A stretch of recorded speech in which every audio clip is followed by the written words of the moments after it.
Looking for an anime that'll make you feel for compelling characters and an engrossing story that may or may not make you shed a tear?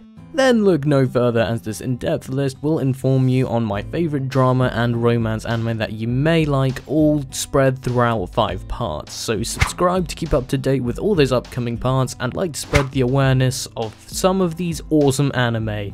Enjoy. Golden Time was definitely on board for the hype train when I first recalled hearing about it, because it was created by the very same person that did Toradora. So did it succeed its predecessor? No. But was it shit?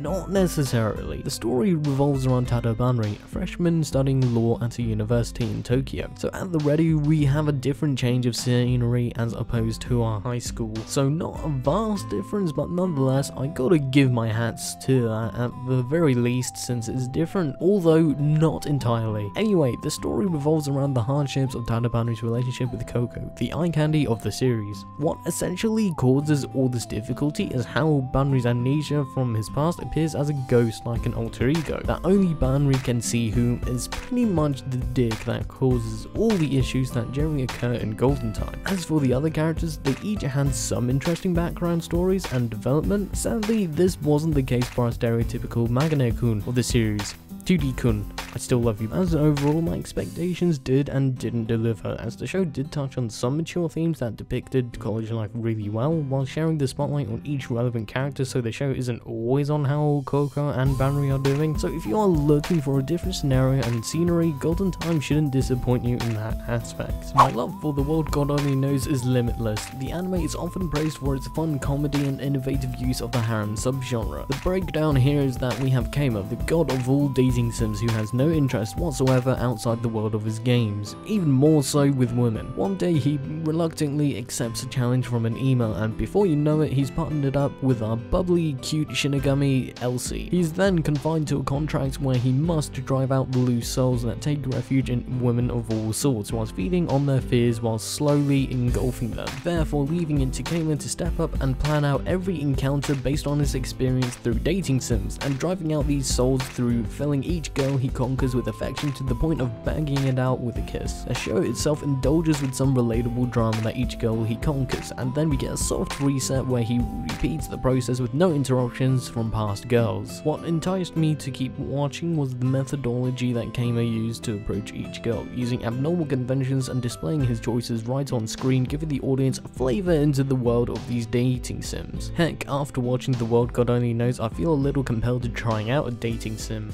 Out of all the anime on this list, Origaru is a romance anime that doesn't really sit with what you think this show is about, a rom-com. The show for me looks to be leaning more towards a slice of life school drama kind of thing we have here. The story revolves around 2 particular characters that are alike with certain distinctions that separate the both of them. We have Hikigaya, the main guy with distinctive fisheye features, who has a pessimistic, lethargic outlook on youth, mainly due to the failure of his past, and he's a loner. In the story, he gets coerced to joining the service club where they help out any student with any problems they have. So we then meet Yukino, the ice-cold beauty, which she actually fits quite well given her cold demeanor towards people. She also holds an oblige personality. Overall, this anime does touch on a lot of dark truths that can be funny at most times, as our main guy Hiki conveys it, with a sad realization of most of what he says about youth is true in my honest opinion, whereas with Yukino, the way she addresses people is blunt and doesn't really sugarcoat anything and tells it as it is. So if you're into romance anime, should you watch this? Heck yes, because there indeed is and will be romance that will eventually come to fruition, given how we have 2 chicks and a dude that felt the first season didn't scratch the surface enough for you, and definitely read it, or just wait for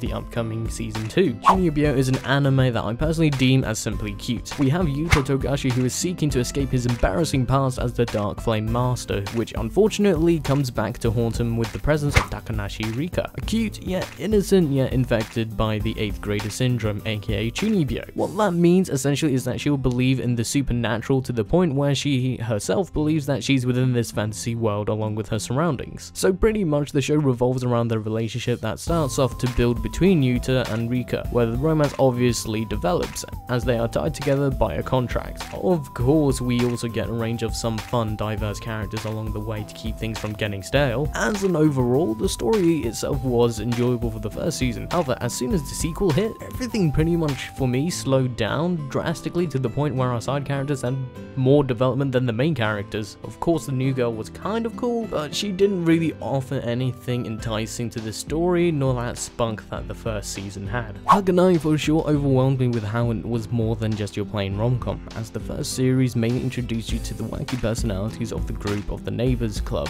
that was formed by Yozora and Kodaka, as they both simply wanted friends. However, due to their certain circumstances, they just haven't been able to click with anyone yet. The show itself has the ingredients of an ecchi harem all there, with your gullible big-breasted blonde archetypes, followed by lollies, a horny girl, the trap, and the flat-chested tsundere. But as I mentioned earlier, as we dig deeper into these characters, particularly Yozora, Senna, and Rena, the show opens more and more, and actually tackles the main problem with a harem genre, which is where we get some drama thrown in. So definitely watch Haganai if you are looking for some laughter and arousal, but don't fret, as the second season offers a lot more than what you bargained for at the start. I hope you all enjoyed and found something to watch from this part. If not, fear not, because you can subscribe to get notified when the next part will arrive, or click here to get to the next one if they are available at the time you are watching this part. So please drop a like, and I'll speak to you all in the next video later, people.